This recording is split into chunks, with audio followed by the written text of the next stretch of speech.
All right. Hello, everyone. This is the inaugural episode of Everything Combat. I'm excited. Our other podcast, The Conspiracy Farm, is something where we deal with geopolitical and domestic policy, which sometimes can be a downer. A little heady. Jeff, so, we decided to start this podcast to do some positive stuff for the world, have motivational stories, everything from Special Forces soldiers to people that beat cancer, obesity, business stories of success. And today is definitely one of those. Our guest today, Mark Taffet, for those of you that don't know who he is, a gentleman that, among other things, has worked for many corporations and done big things for corporations, graduated from the Wharton School of Business, but also landed at HBO somehow, and through his infinite wisdom, coined the phrase pay-per-view. For any of you that wondered where that came from, this gentleman is responsible for that, and presided over 200 major sporting events that were broadcast on that network, which is huge. I mean, he truly is a juggernaut in that industry, and now has a new venture called the MMA Pro League, which is team mixed martial arts. Thank God it's coming back. Mark's bringing it back. I'm really thankful for that, and we're excited to dig deeper into your history. Also joining me today, of course, is my co-host, Jeffrey Wilson, the actor extraordinaire and host extraordinaire, a guy that's the brains of the operation as always. But Jeff, so your thoughts on when you gave me a list of a lot of great guests that we potentially could have on here, and I said, I've got one. Oh, yeah. I only need one for the inaugural show. Absolutely. And that's Mark Taffet, and you obviously know who he is, and so for your sure. thoughts. I'm really stoked because, as a fight fan, as a combat sports fan, back in the, it's changed a little bit. It's kind of gone more to the UFC, but Fight Night was the night, man. Mm-hmm. And to hear how he put it together masterfully, not just throwing things together. He has a real deep psychology in how to create the event. And, we all flocked to it, from the amazing, inaugural fight, Holyfield and Foreman, April 19th, 1991, bringing in, what was it, $53 million in one night. He was just off to the races. The guy's a beast. Yeah, and Mark, when you and I had initially talked, we had a really organic conversation, and I enjoyed you explaining your history to me. I loved it. And so if you could, for our listeners, kind of go through your process, your educational history, and then into some of your business history before you even got to HBO. Sure. First of all, I want to thank the two of you for having me on, and also thank you for all the great work you're doing with this podcast and with your others, and all the good causes and all the good help you're putting out there for people who really could use it. It's God's work. It's wonderful work, and the two of you deserve real credit for that. Thank you very much. Sure. So I'm a middle-class kid from New Jersey, born, bred, and raised, 61 years old, been in New Jersey for 61 years, except for a 2-year detour. Not like you had, Pat. My 2-year detour was to Philadelphia, Pennsylvania, to the Wharton School, but we'll come back to that. When I was 5 years old, I started with my grandfather and my dad in their luncheonette in downtown Newark, New Jersey, which was the stuff of Philip Roth's books over the last few decades. Great cultural history and the boom of a great city, which suffered some problems in later years, as most people know. Right. But I stood on a cardboard box, and I scooped out vanilla ice cream and sold it for 5 cents a scoop. And I like to tell people that I called it pay per scoop. It actually, that's just poetic license. I didn't really know about that when I was 5 years old. But I did learn a lot about customers and customer relations, and hearing what your customers want and fulfilling their needs. And even at 5 years old, it was a great lesson. I used to walk around the streets of Newark and go all day long, from the vegetable stands to the fruit stands to the markets. And I dealt with people from all around the world of every walk of life. And I didn't really know, what God's plan was really back then. But in later years, spent my time with athletes from all over the world, and I'm sure those early days and all that training and exposure with people had a lot to do with it. I went to Rutgers College in New Brunswick, New Jersey, graduated from there with a degree in economics, met my life's sweetheart there, who I'm married to today for 38 years, just recently, a few days ago. Congratulations, brother. Yeah, 2 kids, 3 grandkids, and Wonderful, wonderful stuff. When I got out of Rutgers, I was very fortunate to get into the Wharton School. In 1980 and 1981, I was down there at Wharton. In fact, the very first speaker we ran into, ironically, was then businessman Donald Trump, who spoke to the class, as we had speakers from CEOs from all across the world every day at the end of our classes. And I met him, spoke with him. Flash forward, the very first fight I ever did, ironically, in 1991, April 19th, 1991, was at Trump Plaza in Atlantic City. Wow. When Donald was there with Vander Holyfield champion against 40-year-old George Foreman. Those 2 years at Wharton were great. When I got out of there, I went for my first real job outside of the luncheonettes, the delis, and the restaurants that I worked at with my family. And I landed at General Foods in White Plains, New York. They had about 200 brands, maybe more, and lots of divisions. The division I worked in was the Bird's Eye Frozen Foods division. And I worked there in a new product development group with a marketing representative and an operations representative. I was the finance guy. And the very first thing we did, which really ties back to you, Pat, and conversations we've had, is they sent me to Bettendorf, Iowa, where I met a gentleman named Jim Hoy, who ran Bird's Eye's cornfields, where he grew and developed and then packaged and delivered what we thought back then and still is the best corn in the world, other than off the cob, the best frozen corn in the world. Right. And I learned a lot there. Spent a lot of time in aisle 7 of grocery stores in my hometown, and spoke to customers like I learned from my dad and my grandmother and grandfather as a little kid.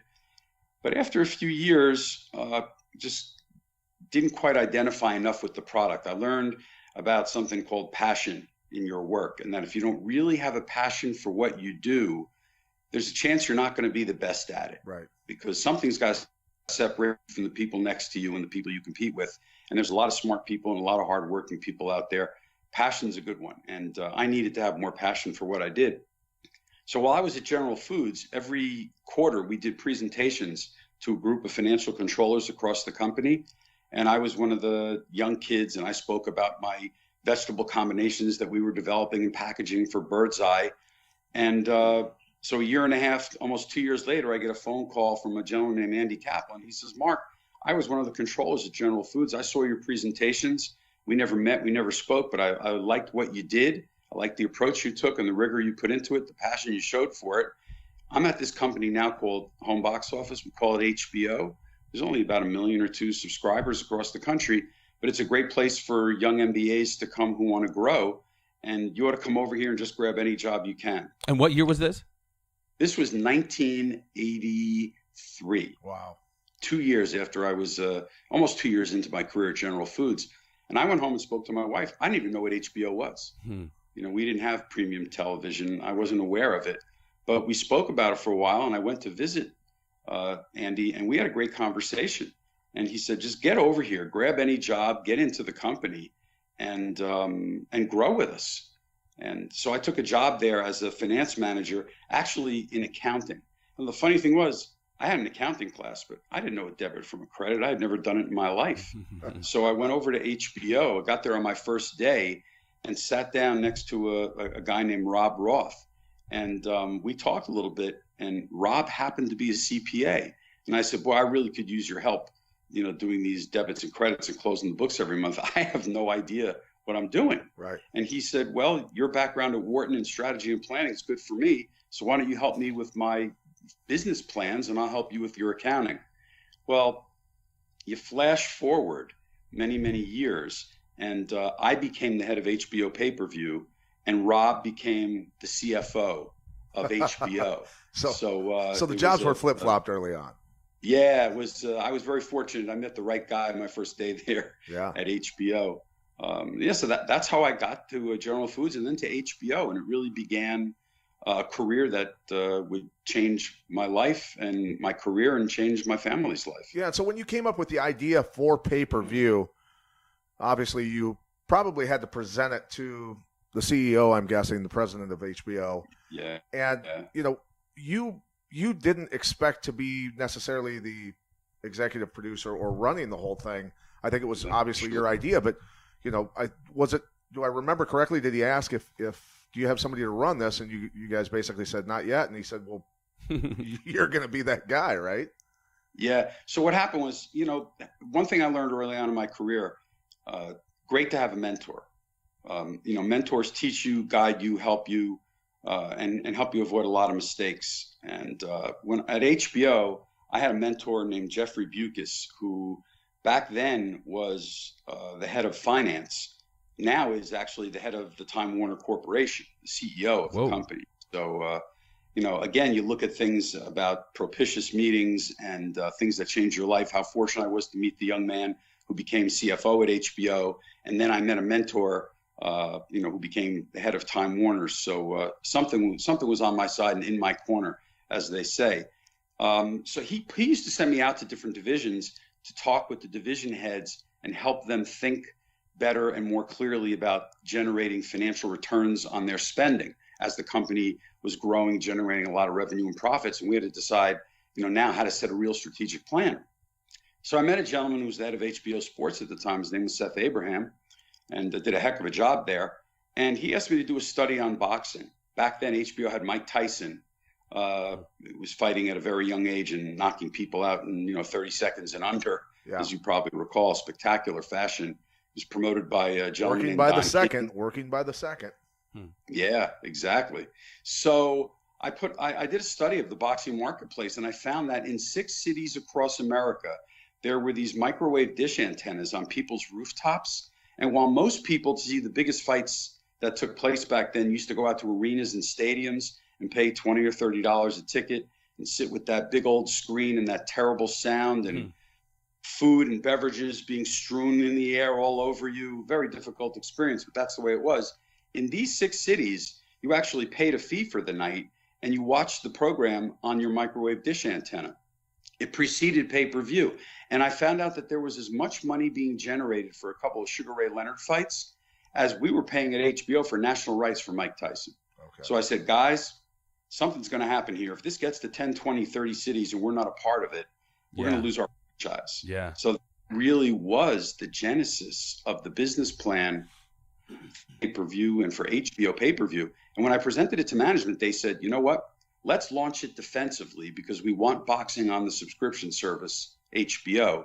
But we recognize that some fights and to attain and retain fighters, we're going to have that service. So let's do it. Who do you think should run it? How about you? You're the one that wrote the business plan. Yeah, and I was Johnny on the spot, right place at the right time.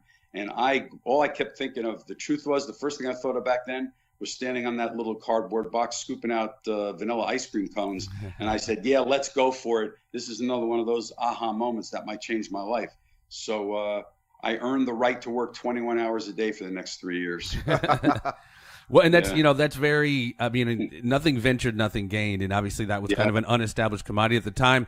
And even still, you guys went through serious growing pains from that first fight, Foreman in Holyfield, $53 million. And the next one, oddly enough, champ, was James Toney, Michael Nunn, right here in Davenport, Iowa. And you got what, 15? Mark talked to me about that. 15,000 pay-per-view buys, one of the lowest. Obviously the second one just didn't pan out like the first one. So it was a work in progress. How did you guys lick your wounds after that James Toney Michael Nunn fight? Well, believe me, it was we didn't have enough water to lick the wounds. It was quite an experience. But again, when something like that happens, it's a great learning experience, and I always turn everything into a positive experience and take lessons from it and learn going forward.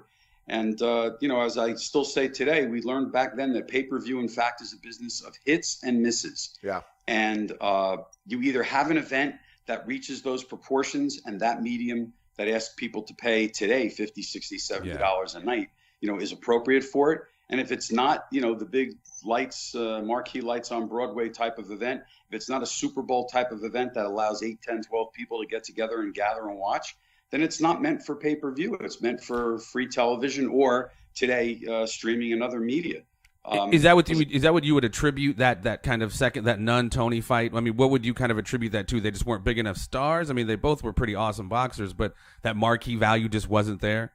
Well, you know what? The way I described it was Nunn versus Toney was the penultimate HBO monthly subscription service fight. where you delivered right up to that ceiling, the biggest fights you could deliver of the highest quality that fans had to watch, but might not be willing to separately pay for. And that's what the HBO monthly subscription service was about. Great fights, month in, month out, the best you could deliver. And those fights that were beyond the economic reach of HBO's license fees, those were the ones maybe 3-4 times a year, not more than that, that you take to pay-per-view. And that became the best model. You know, you do a fight of the month, it doesn't work because you're telling people that every fight is worth paying for. People know that there's no such thing as everything being worth paying for. Right. You can ask people of their time. They'll give you 2 hours and watch. When you ask people for their money, when you say put your hand in that pocket, take it out, and let go of that money, it better be some discriminating product. And I learned that lesson early on. And so, you know, obviously there's been a lot of spectacles that you've been part of. What are some of the bigger, crazier things that you've seen happen in the world of boxing during your career? Yeah, so there's so many that come to mind. You know, one of them was what we referred to as the Fan Man fight. Riddick Bowe and what was that, Galata? Or no, that was Bowe and Holyfield, yeah.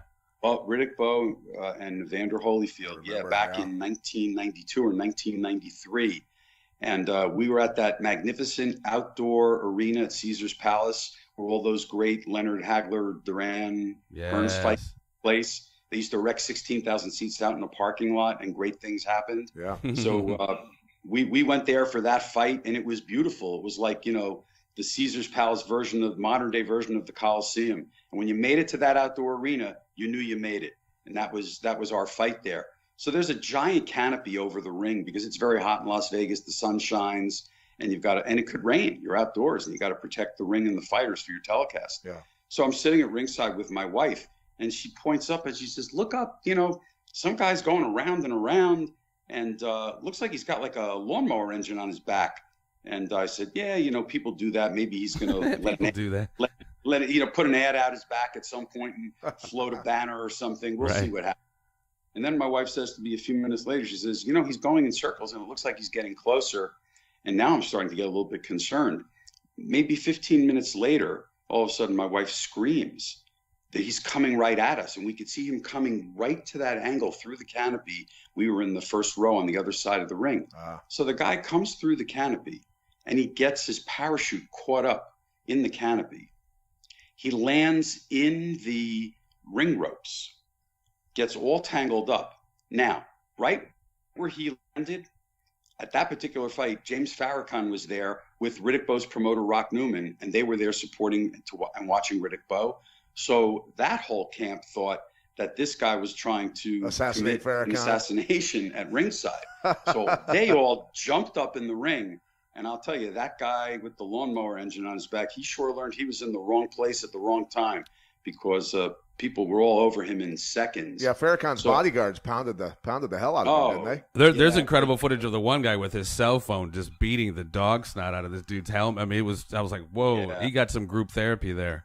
Yeah. By the way, so that guy, you know, goes to court, has his day, goes back to the UK. Do you know, I don't know if you recall, but that's the same guy that tried to do the same thing at the palace in England. He tried to visit the Queen with the same motor on his back approach.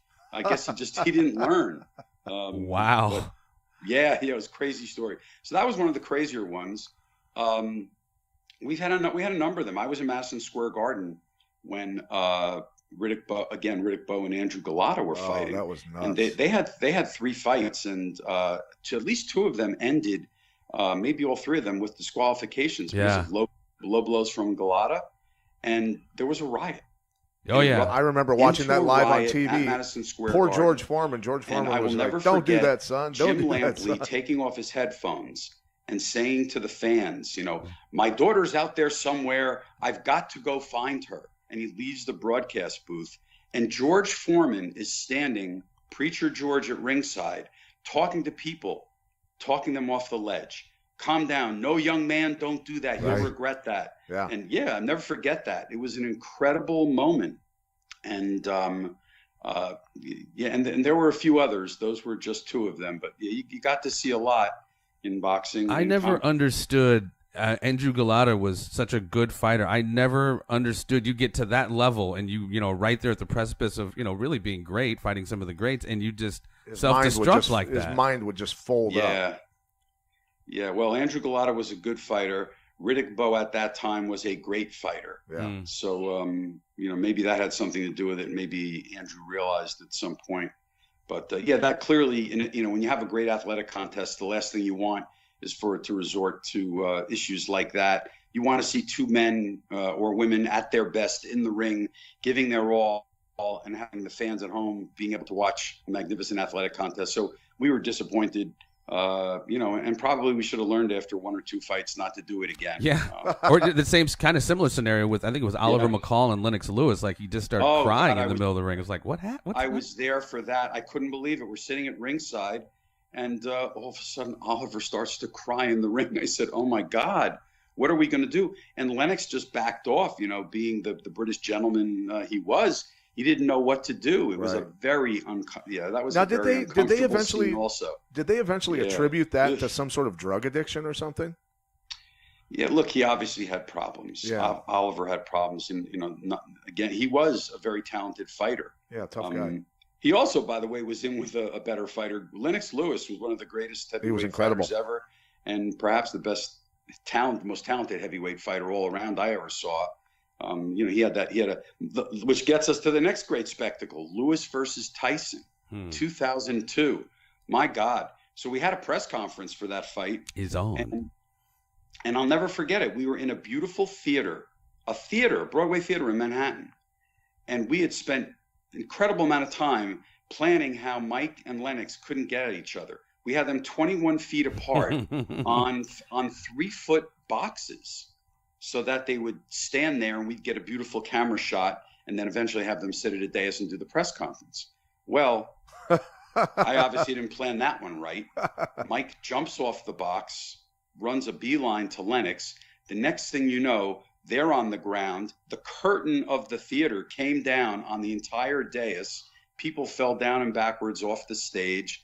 And in the midst of that melee, Mike bit a quarter-sized chunk out of Lennox's thigh. I'll never forget how when we finally separated everyone and we ran over, and Mike was with Showtime, and a dear friend of mine, may rest in peace, Jay Larkin, who was running the events there. Guy. And Lennox was with on my side and with my team at HBO. And I ran over to Lennox, and he looks down in his British accent. He says, like, "Good God, look at my thigh. Look at what he did. I don't believe this." And we had doctors come over, and Lennox had to go for a tetanus shot. Make a long story shorter, that fight was postponed for months. So we were gallivanting around the country looking for a place to do the fight. Finally, I'll never forget, went to Memphis, Tennessee, and there was an African-American mayor there. His name was Willie Harrington, 6'6" tall, Golden Gloves winner, you know, a decade or two before. And Mayor Harrington said, "I'm going to do this fight. I want to be governor someday. I think we can show that this city and this state can handle it." Next thing you know, we're in Memphis, Tennessee for Lewis versus Tyson. Right. And there's probably parts of that you can't talk about, maybe the discussions with the mayor and some of the other folks as far as making sure that the fight went off. Mm-hmm. Well, you know, so you obviously know more than I thought you knew, Pat. But, I guess I'm going to learn more about that as we work together, and none of that should surprise me. So, you know, good for you. Yeah, what happened was I got to the mayor's office, and it was my very first encounter with a couple of the gentlemen from the Nation of Islam. And they met me and they said, you know, we want to make sure that we can keep security here. Because the truth was, they were very disturbed. There was a lot of talk about riots that would happen at the fight and gangs that were supporting Lewis and Tyson. And what you had really were two young African-American men who were causing, you know, a division, you know, in the community. And the gentleman from the two gentlemen from the Nation of Islam that sat with me said, you know, honestly, this is not what anybody wants to see. So let us work with you. And I was very skeptical, you know, at the time. But I have to say, it turned into, again, one of those magnificent life-changing experiences, because they were right.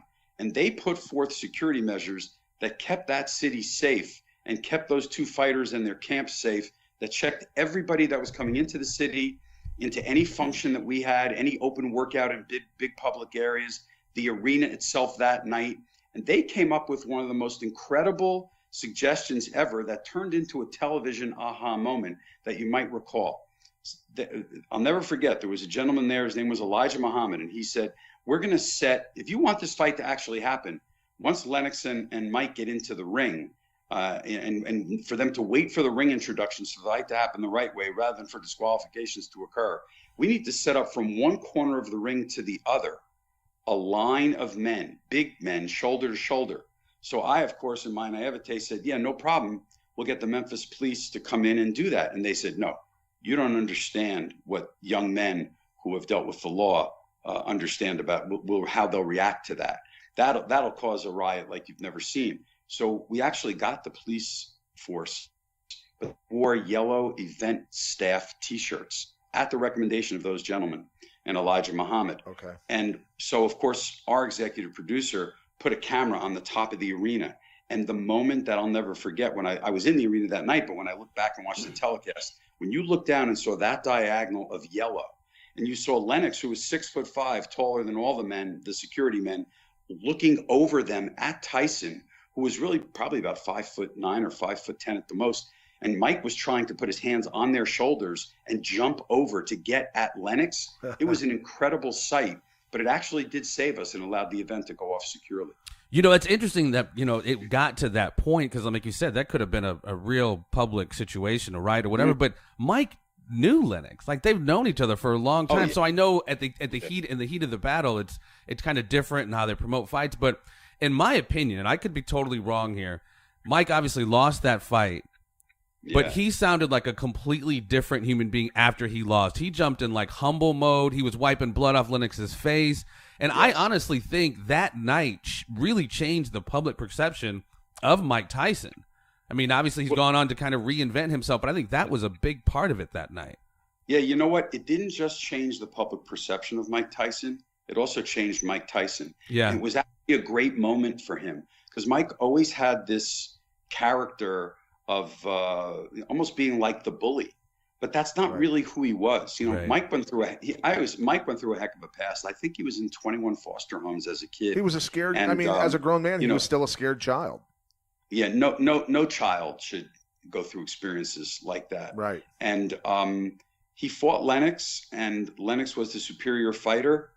And Mike acknowledged it, and he showed a side of him. And I think it opened up a side of Mike, or a facet of the diamond, as they say, that he himself may never have seen. And, you know, I hope that what came out of that moment, you know, as you alluded to, was it changed Mike Tyson and it changed public perception for sure of Mike Tyson, because he still had a long life ahead of him after that fight night. And he's done a lot of good since then. Yeah. So now let's fast forward a little bit from boxing into the mixed martial arts world, which I find fascinating. Can I ask one question about boxing before we segue away from boxing? I'm a huge fan of Jim Lampley. He's, I mean, just from Mike Tyson has been knocked out to it happened with more informant, like his voice has really been etched in kind of the soundtrack of boxing lore. What's it like working with Jim Lampley? It's great to ask that question. Jim Lampley was one of the most incredible figures, not just a character, but a true caricature of life. You know, Jim had that voice and that passion.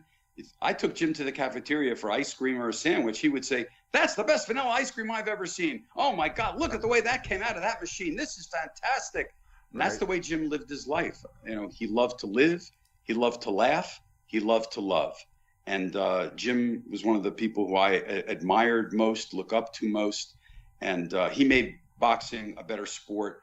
And he sure got a heck of a lot more fans closer and connected to the sport because of the way he passionately describes it. Still does to this day. You know, I miss him like heck, not working with him every day, and he's a great guy. Yeah, certainly a very passionate guy. Hearing his retrospective of him meeting Muhammad Ali was awesome. When Muhammad Ali passed, and he was just told his story when he met Muhammad Ali, and he could barely get through it because of emotions. Yeah, I mean, just clearly a passionate guy for the sport. Sorry, champ. Yeah, no, that's awesome. What I've always been curious about, and have never asked this, is in the boxing world at HBO and probably Showtime at the time.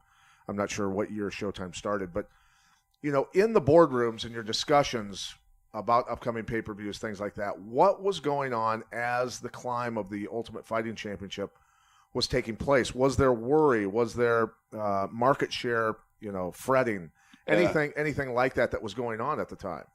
Yeah, it's a great question. So one thing that I'm a student of business, and I went through many generations of fighters, those cycles from the Holyfield, Lewis Tyson era, De La Hoya, Trinidad, Mayweather, Pacquiao, Golovkin, Canelo. And you have to manage through those. I also went through a lot of technological cycles. Cable television changed from analog to digital signals. Television changed from standard definition to high definition, and on and on and on. Right. Well, those experiences taught me a lot. And the same thing happened with consumers and product in the marketplace. And all of a sudden, this organization called UFC, which really had trouble gaining traction in its earlier years, when the Fertittas took over, and Lorenzo and his brother came. They're brilliant, exceptional businessmen, and they also brought a lot of passion to the sport. Yeah. And they were committed to making that thing work. And then they brought Dana White in, and Dana did just a magnificent job there. Yeah, we sat around and said, we need to understand more about this. We need to understand how this impacts boxing, the fans, the viewership. And, I did a lot of research, and here's what I learned. Football, baseball, and basketball are all sports played by people with a ball, and score is kept. But as you know, the audiences for football, baseball, and basketball are all unique and very different. And in our research, and we went to all of the cable companies, and I probably had a few hundred of them help us with information and research, we learned that boxing and UFC, while it involved athletes wearing shorts in a combative environment, completely different audiences. Boxing tended to skew older white, more Latino, and more African American. Right. And UFC was skewing, as we used to call it in the early days, more C&D rural counties, Caucasian. Now, of course, over the years, they developed a much wider audience. We found that there, for many years, even as recently as, I'm just trying to remember, I was at HBO in 2015, even as recently as 2013 and 14, that there was only 5 to 10% overlap of the audiences that were buying pay-per-view boxing and pay-per-view MMA events. So I knew that as long as we stuck to our knitting in boxing and marketed it that way, we were okay. But one thing that I also knew, our boxing audience was aging. It was getting older. And as it gets older, it tends to decline. And MMA, of course, was capturing that 18 to 34 coveted demographic. And expanding from not only 18 to 34, I saw them also start to expand to 35 to 49. Yeah. And that's when we said, something's going on here. And that audience grew and grew and grew. And today, it continues to grow. And in fact, I think the sport is just beginning its next great growth phase. UFC and Bellator did a magnificent job, UFC first and then Bellator recently, going very, very deep into what I think is a fairly narrow consumer silo of demographics. They did a phenomenal job going from top to bottom and cultivating and growing a very large fan base. But I think you can make a letter T out of this. They created the base, and we at MMA Pro League are looking across the top, and we think that there's a tremendous foundation in the sport that can be developed and cultivated, and that everyone in the sport will benefit from that. I go to gyms and watch my partner Hani Darwish, with 200-300 students, and they're all the soccer moms are in their SUVs on Tuesday nights picking up the kids. Absolutely. And I looked at that and said, something? There's something going on here in gyms across the country. This is real. This is big. The NFL has also seen somewhat of a wall in their audience. I think MMA is right there, ready for an enormous growth spurt. We think by laying the foundation with our teams, city by city, market by market, we're going to play a big part of that foundation growth. And people like UFC and Bellator, as well as MMA Pro League, are going to be the beneficiaries of it, because they have more of a star-driven model, and they've done a magnificent job with it. And stars will develop, and the market will grow. And that's how you get to do the 3, 4, and 5 million pay-per-view buys instead of the 500,000 to 1 million pay-per-view buys. And that's going to happen more regularly for MMA as the foundation grows over the next decade. Right. And, the thing about mixed martial arts that I noticed early on was Of course, there's a lot of former college wrestlers, a lot of college-educated guys, a lot of people that can communicate a little better, and probably fans are able to associate a little bit better with mixed martial arts athletes just because of that fact. Just, they're average Joes, but they can communicate. Yes. And I think that, the boxing model or the boxing athletes many times came from that same background, that tough upbringing, that ghetto background, things like that, where they weren't quite as approachable. And also the fact that mixed martial arts, look, there is no other pro sport. I can't go and you can't go. If we wanted to, hey, you know what? I'd like to carry the ball a couple times in practice at the Philadelphia Eagles practice.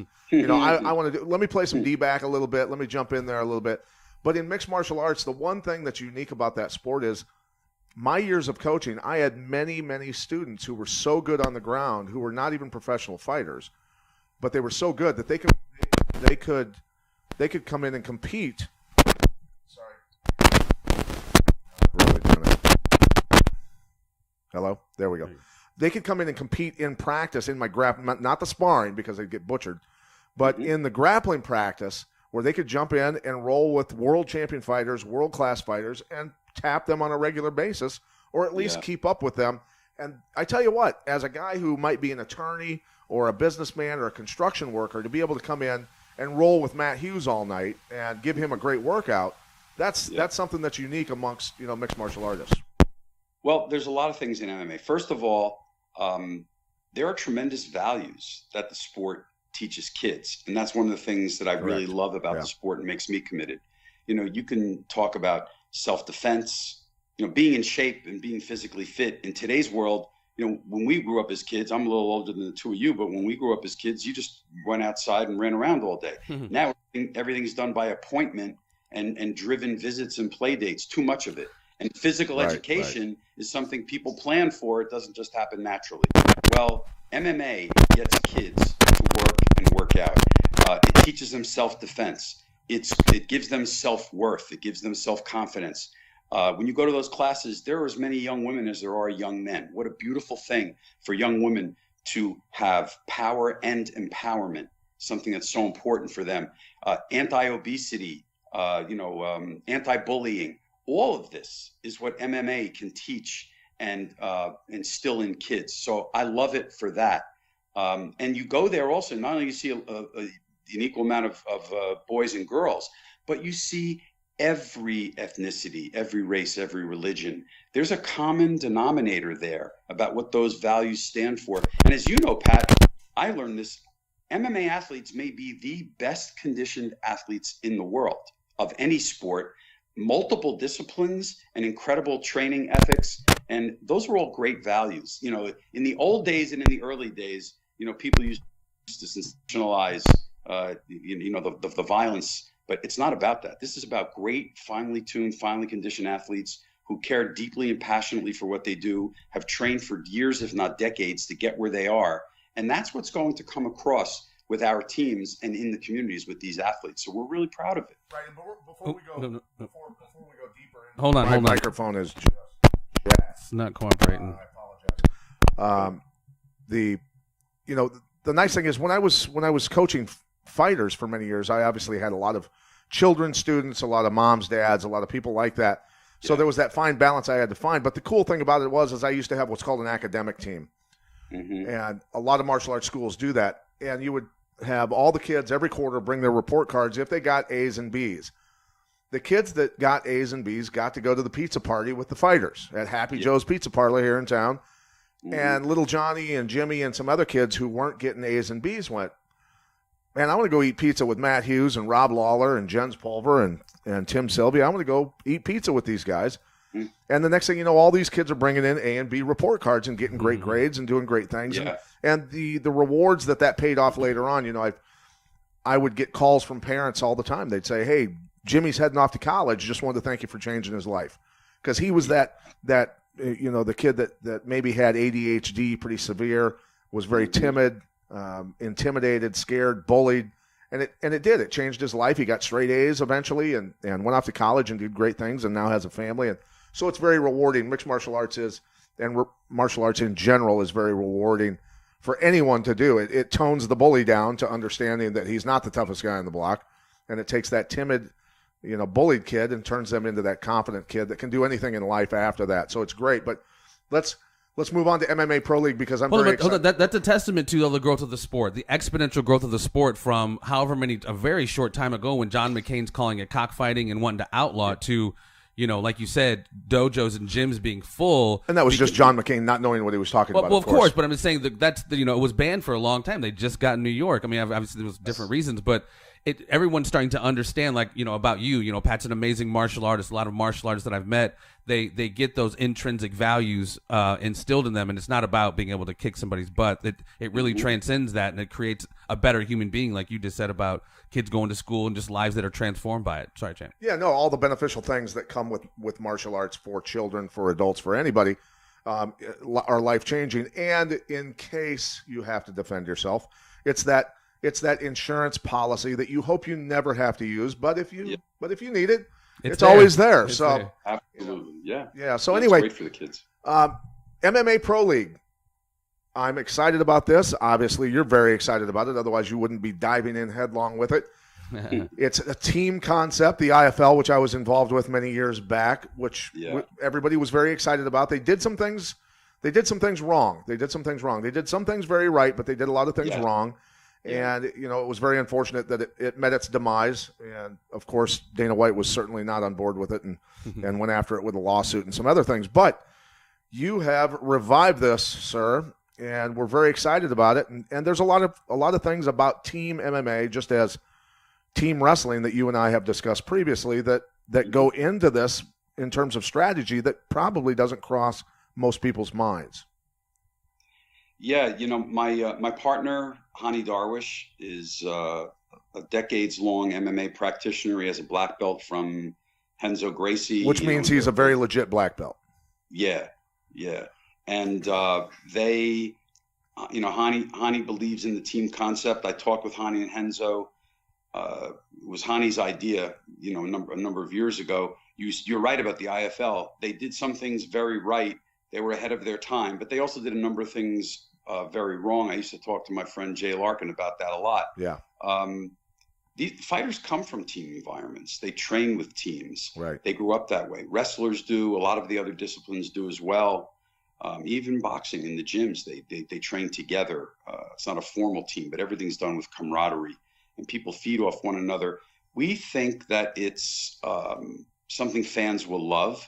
The athletes will support one another. And it's funny because a lot of people say to me, well, what about individual achievement? And I say, there's always room for individual achievement. That will always be there, sport. Yeah. Always. Great individuals, help make a great team. Right. I said, but the difference is that when you're fighting for a team, in this case, when you've got 6 or 12 men and women on your shoulders and their fate on your shoulders, watch what it does for the athletes' performances. Watch how they care.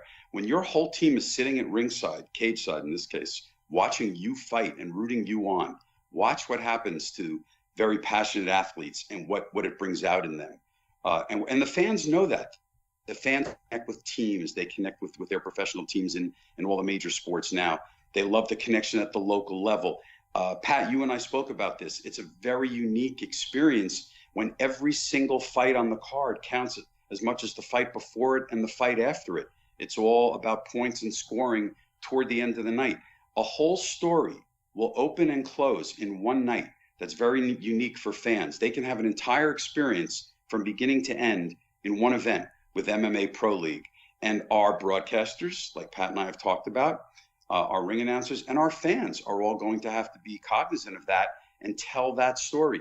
Wait till you see how strategies change when you find out that your team is down and needs a submission or a knockout, not just a decision to get back in the match or to have a chance to win. And that might not even be the strength of the particular fighter. They may have to change their style depending on the point of the match at which they are and what the score is. So we love that it adds those moments of drama, those points of drama to the telecast, and then brings out, because of all the fighters on your shoulders whose fates you're carrying and are responsible for, brings out the best in you. We think it'll be a great combination for the fans. Yeah, and the fact that these teams, these coaches are going to be able to decide on 2 different fighters at each weight division to keep the other team guessing.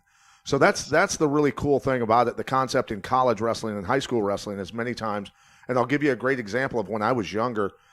A lot of people who are wrestling aficionados will remember, a guy by the name of Nate Carr and Jim Zaleski. Jim Zaleski wrestled for the University of Iowa, was, of course, eventually a 2 or 3 time national champion, Olympic gold medalist. Nate Carr also a gold medalist eventually and a couple-time national champion. Nate Carr wrestled at a weight division below Jim Zaleski. And the Iowa State Cyclones decided that they were going to bring their horse, Nate Carr, up to 158 pounds to wrestle Iowa's horse, Jim Zaleski, to try and upset that monster that Zaleski was. And they felt they could do it. And Zaleski put the most brutal beating on Nate Carr in that match, and it totally changed everything about that entire meet, and it crushed Iowa State's dreams. You could just see it deflate their bubble and ruin their plans altogether, because Nate Carr was invincible at that time at 150 pounds, but he ran into a monster, Jim Zaleski. And so all of these different things going on, if I'm coaching in the MMA Pro League and I've got a guy who maybe is a really great striker and good at stuffing takedowns, who I want to throw in there against a guy who has just been dominating people by taking them down and just pounding them out or submitting them or whatever, I feel, okay, this guy's good enough to stop these takedowns and knock this guy out. This is the guy I'm going to select. Or I might pick the guy who I think is the superior grappler. Go ahead and take him down because he's going to submit you anyway. So there's going to be so much strategy involved in this that it's really going to be neat to tell that story and explain that to the fans at home. The fans at home are really going to get an education out of this. And I've said, those moments when at the end of a quarter or the end of a half, the coach is running off the court and the broadcaster grabs them and interviews them and asks, what did you see? What are you going to tell your team? We're going to have that after every fight. Yeah. Our fight are going to have to say, okay, wait a minute. Now I have to take stock of what happened and think about going forward. When we get to our first full season, I told Pat that our ring environment, our arena environment will be, in effect, we'll have bullpen areas. And the 2 fighters on your team in that weight class will be in one bullpen. The 2 fighters from the other team will be in the other. They'll be warming up. And the coaches will make a last-minute decision, one by one, and announce, almost like Mariano Rivera's Sandman music. I knew as a Yankee fan, he was coming in from the bullpen. Right. You'll know who's going to fight. We're going to add that drama to it. But it's not make-believe drama. It's actually real points of strategy, like Pat articulates, so well. And that's what I think is going to be different and fascinating. Look, UFC and Bellator have done phenomenal jobs creating stars, growing the sport, flourishing with brand names and an identity with fans. We'd be crazy to go out and say we're going to go compete directly against them. That would be silly and a waste of people's time and money. We have a different concept. It complements what they do. It doesn't compete with it. It'll grow the foundation of the sport and create teams in 8, hopefully growing to 16 cities across America. And when that happens, every one of those cities will be a hub of growth and fan activity. We're going to have minor league teams that grow the next generation of athletes and stars for our league and for the sport of MMA in the cities adjacent to those team cities. All of that is going to expand the base for MMA, probably result in more kids because they'll connect with these athletes wanting to go train. And all that's going to do is make the sport bigger and better for everyone involved. So, we think it'll be a great environment and it'll allow MMA to get to the next level. Yeah, and ultimately, what people don't understand, I think, is, a lot of people are sitting there talking about, the fighters need to form a union, they need this, they need that. Look, The only way that a fighters association or a players association, as they have in every other professional sport, ever even comes to be about would be by this concept.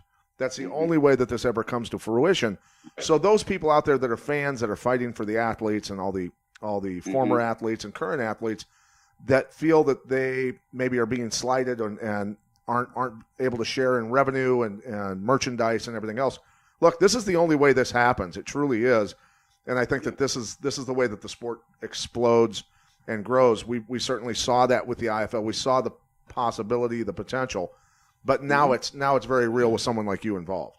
Well, our teams will train together when we get to our first regular season. For a 12 to 14 week regular season and a 4 to 6 week playoff schedule, the teams will be together. They'll train together.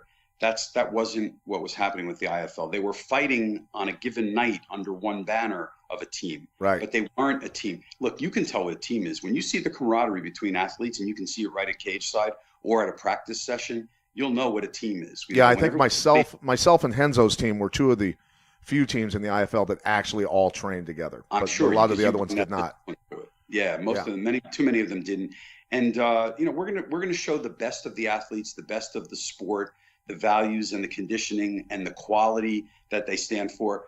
Frankly, for us, Pat, having a veteran, of the sport like you at ringside, that can really tell the fans what's going on and let them know about these athletes and the skills they're displaying. That's an important part of it. Fans will learn to appreciate it. I know my wife watches our videos and she sees what these athletes do and she becomes interested and says, now I want to go watch them fight.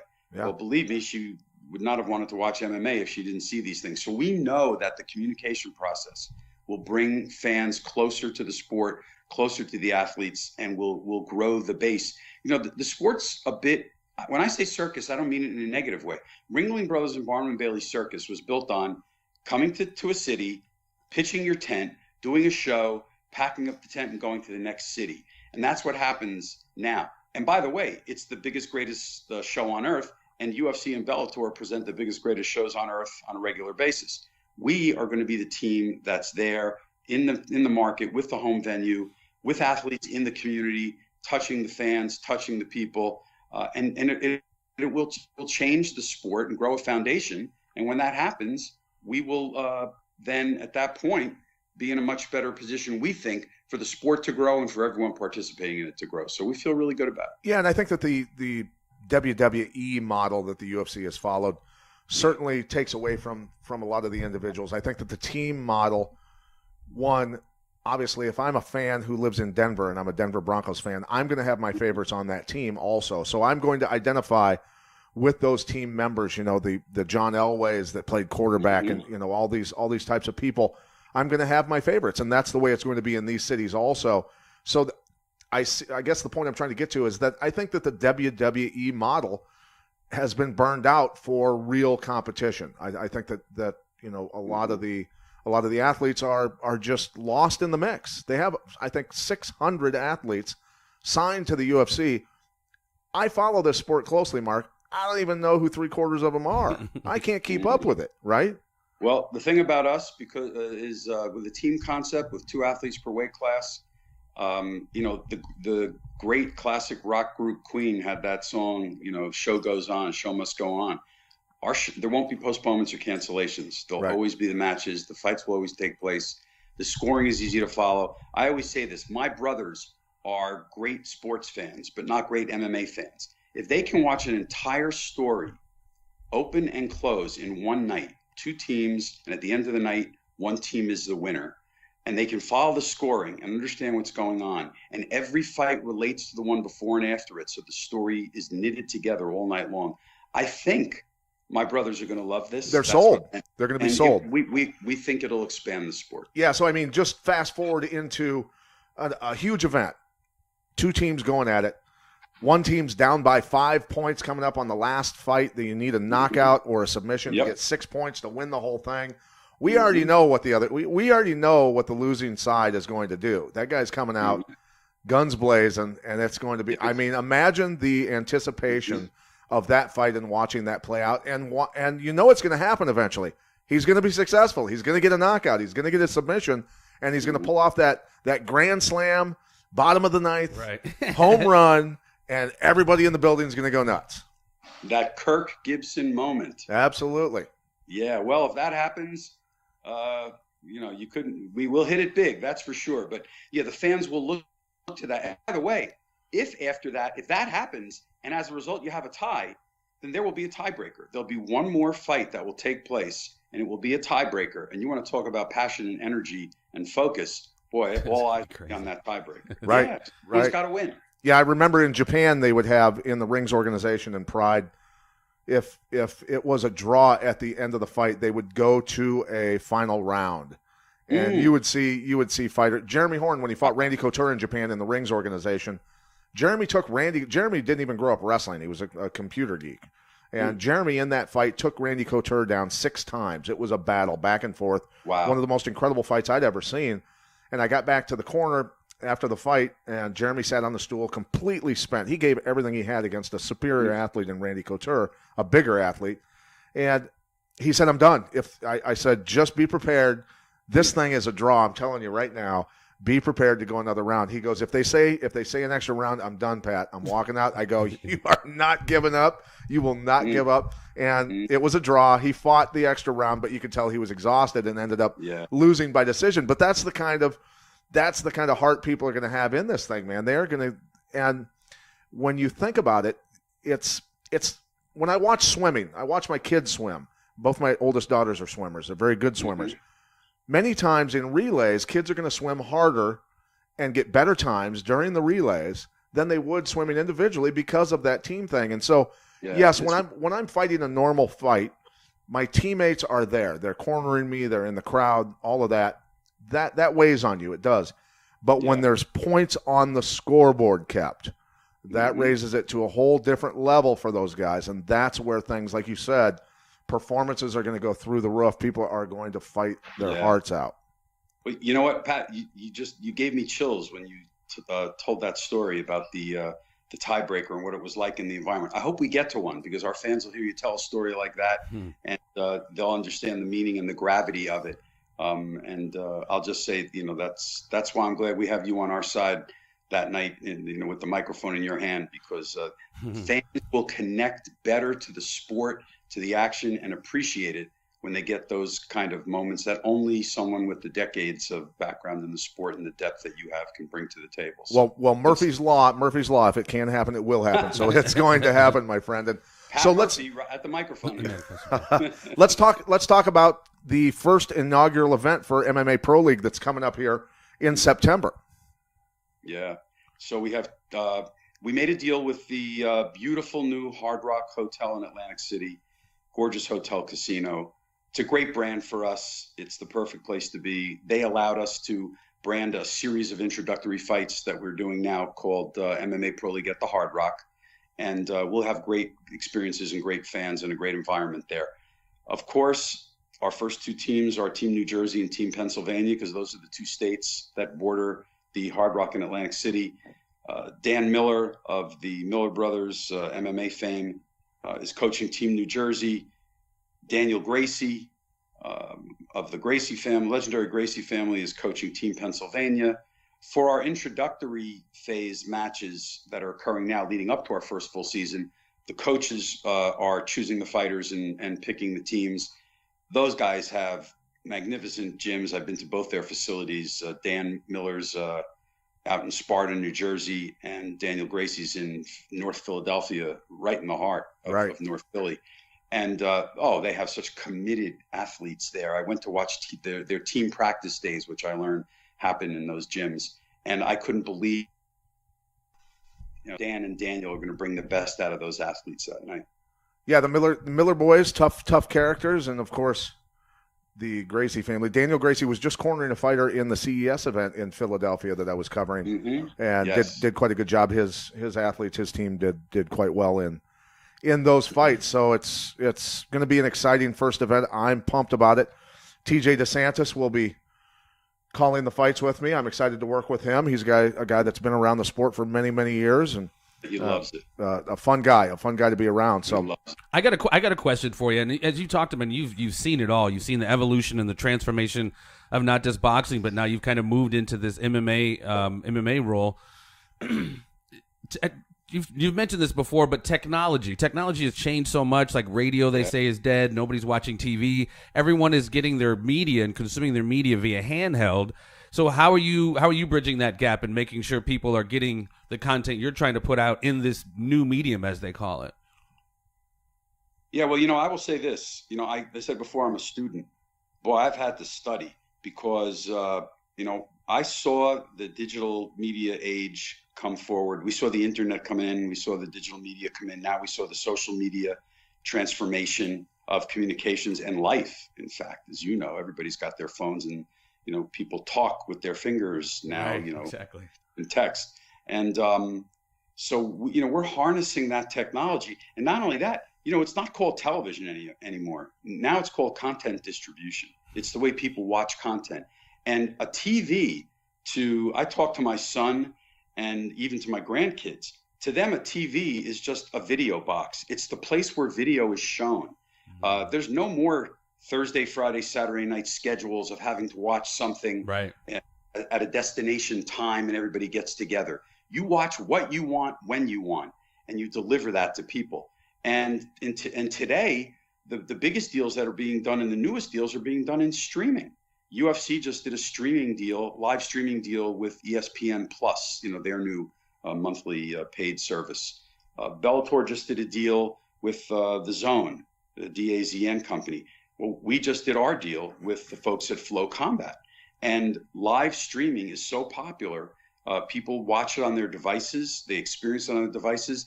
It allows them to have a multi-screen experience or an interactive experience while they're watching something. They're tweeting, they're texting, they're going back and forth with different data streams coming in and out, and it makes for a great experience. So we had to learn about that. And one thing I know, you either you lead technology and stay ahead of it. If not, you better follow real close behind. But don't think you can ignore it or fight it, because if you go against it, you will be left behind. And I made sure we brought that to the table with MMA Pro League. And as I said, our first events are going to be on Flow Combat live streaming. But also what happens is in today's world, you reach your audience by putting your content out. There are no more 30 and 60-minute shows on television leading up to events. There are 15-second, 30-second, 1 and 2 minute video pieces of content. And the lines are blurred between marketing and programming now. The way you market to people today is you give them content, programming. They digest it. And if they like it and they connect to it, then they will consume your product when it's available, whether they're paying for it or watching it for free. And I know that we're providing a tremendous amount of content on a multitude of platforms to deliver socially, digitally, on Facebook, on Twitter, on Snapchat, on Instagram. And if you're not doing that, you're not a part of today's medium and you're not going to reach your customers. So, luckily, because of my rich history in television, I was able to bring some of the great folks who worked over the years that I met, producers from HBO, photographers from HBO and other outlets that I worked with. So we've got great stuff, great content being shot and put out over social and digital media platforms on our MMA Pro League website. Pat's seen it, he's used it. Pat, did you ever think you'd be talking about tweeting and retweeting? Right. Yeah. And, and on top of that, I never thought that commercials would be, really well put together, cinematic level vignettes that tell me a story in 2 minutes about someone's life, and that I can connect to them and then go, I want to watch this guy go at it, man. I love this guy's story.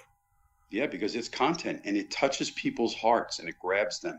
And that's what you have to do today. Listen, you are bombarded. You used to have one television set in front of you, and that's where you went for everything. You now have devices in every room of the house, and you have thousands, honestly, endless sources for your content. Right. If you don't have compelling content that connects to people, that immediately draws them in and gets them closer and closer and want to watch you and follow you and see you. If you don't do that, you don't stand a chance. So you have to be mindful of that and try to accomplish that every minute. And that's interesting. I mean, obviously with this podcast, we hope to do it as well. But the other podcast we have, The Conspiracy Farm, it's been obviously a work in progress, but a challenge to tap into all these different social. I mean, we've done great. We're in over 100 countries, but that's through implementing, like you said, layers of content, compelling content, and utilizing. I mean, I like to call it, if you don't, you got $100 bills on sale for a nickel and nobody knows it. You have to utilize all these different layers of getting your word out. It's like I said, it's a work in progress, but it's definitely been fun. But like you said, either get in line with it, with the technology, or stay right close to it, because it's changing exponentially and in real time. And not to speak go ahead, Mark. Sorry. The world used to be about broadcasting and broadcasting to a broad audience. That's the way people consume product. Network television was built on having content that was interesting to the broadest number of people possible. Right. Today's world, everything's about narrowcasting. By definition, getting what you want when you want it means it's what you choose and what you believe is meant for you. Podcasting, which you guys are doing, is a great example of that. A podcast is there are podcasts out there. People will find and seek out the podcasts that touch them, that they feel great about, and that go deep into the silo, talking about the content they want, like the two of you are doing. That's what you have to provide today. And you find your audience finds you, and you use, as you've learned, you've used all those channels of distribution in social and digital media to let people know that you've got those content bits available for them to consume. Yeah, it's definitely been an interesting ride. And it's, like I said, just hearing you explain that on a more macro level, kind of lets us know we are on the right path, but it's definitely, it's something you definitely have to stay on top of. Yeah. And, I'm just going to say it. He probably doesn't expect this, but what? If there's ever a shortage for a ring announcer, he's actually really good at it, Mark. I'm just going to throw that in there. He's actually really good at it. But well, you know what? I have to say this. He's got a voice for I used to tell Harold Letterman he had a voice for radio. You have a voice for radio. You have a voice for podcasting. Clearly, could transfer to ring announcing. But you also happen to look good. Well, thank you, sir. I appreciate that. I mean, you could stand in that ring and hold your own. See, you don't just have a voice for radio, or I've been in SAG for the last 10 years. Been doing voiceover for several years as well. But it's feast or famine, and my agent really doesn't help me out as much as I'd like her to. But the I thing appreciate about it, the compliment. The thing about it is we see so many ring announcers copying Buffer, and Michael and Bruce are two totally different animals. But so many are copying Bruce and just screaming at the top of their lungs. And my favorite announcers ever of all time were Jimmy Lennon and Jimmy Lennon Jr. Yeah. The smoothness of that. Jimmy Lennon Jr. has taken what his father did and made it even better and refined. I love that guy. I love just sitting down and talking to Jimmy Lennon Jr. That guy's an amazing individual. And so he does it with class. He does it with a beautiful touch. And I think that that's actually something that's so unique about him that it sets him aside so much that he is, without a doubt, in my mind anyway, the best that has ever done it. You see it. Jimmy is a prince of a man and a king of a ring announcer. Yeah. And he brings he adds to the program. He adds to the value of what consumers get that night when he puts his voice to it and his unique style to it. There's no doubt. Yeah. And that's what I tried to look for in the ring announcer, somebody who adds something unique, different, incremental to the night for the viewers and for the fans, they're live, because again, today you've got to create those points of drama and those great moments of content all night long, and a great ring announcer will add to that. It's funny, I got to work with Jimmy when we did some of those Showtime fights with HBO. Now I manage Clarissa Shields, whose fights are on Showtime. Okay. So I've worked a number of times with Jimmy, and you love the guy, but when he speaks, my God, it's like it's poetry. It's poetry. Yeah, he really does have an amazing touch. Yeah. Well, and I know you guys do have a ring announcer, but if you need any voiceover for any of your vignettes, any promotional stuff, holler at your boy. Well, I didn't know if you caught that last bit. Like I said, I know you got a ring announcer, but if you need anybody to do voiceover for your vignettes, any promotional stuff, I got a nice voiceover demo. I can shoot it to you for your consideration, sir. Shoot it. Absolutely, send it. All right. Yes, send it over. So, Mark, in closing, we'd love to get some information from you as far as social media. How can people follow MMA Pro League, follow you, follow everyone associated with MMA Pro League and the upcoming event here in September? Sure. Thanks very much. First of all, I want to thank the two of you for all the time and passion you put into even this interview, like you do in everything in your lives and in your careers. It makes it a lot of fun and rewarding for me, and I'm sure for your podcast listeners. They're getting good stuff. Thank you. MMA Pro League, we are proud to say our inaugural matchup takes place Saturday, September 15th. Hold on one second. I think our battery just died. Oh, yeah. That happened. So we're fine, though. We were filming with a 35 millimeter. Digital, okay? But we're fine. Go ahead and we can just put this on. Yeah. It's just the last. So go ahead and give us all your social media information associated with MMA Pro League and the inaugural event. Our inaugural event will take place Saturday night, September 15th. Beautiful new Hard Rock Hotel and Casino in Atlantic City, New Jersey. It'll be live. Watch it live on Flow Combat. Social media is very vibrant for us. At MMA Pro League on Twitter, hashtag MMA Pro League on Facebook, and at MMA Pro League on Instagram. We have a regular flow of content. We have 21 days straight of content coming out now leading up to our inaugural event. Every day will be a different video or photographic gallery. We have 2 new series that we're providing to consumers: Inside MMA Pro League, behind the scenes of what it takes to build this thing and make it happen, with my partner Hani Darwish at the helm there, and great series of fighter profiles that my good friend and former HBO colleague Greg Backer is producing. And fans will love it. They'll connect with us, and hopefully they'll follow us and watch us that night and be there live at the Hard Rock in Atlantic City to see the one and only Pat Miletich do it live. Well, I'm excited to see the fights. I'm excited to see how this team concept plays out for the inaugural event. I think it's going to be interesting between the Miller boys and the Gracies. Certainly going to be some heated fights. It sounds like it's going to be amazing. I might have to get myself out there, champ. I might have to come out there for that inaugural event. And I just want to say, man, you talk about providing content. Thank you, sir, for the years of just fight nights where I have just lost my mind. And I absolutely have. And I think it's a beautiful thing that, like I said, you provided these spectacles, these events where people can get together, come together, and enjoy an event like you've done. Man, I can't thank him enough, buddy. This has been awesome. I think Mark Taffet has been the appropriate guest for the I think inaugural. So. We've kicked this off very strong. Everything very strong. combat, wouldn't you say? I would say so. All right. Mark, thank you so much for your time, sir.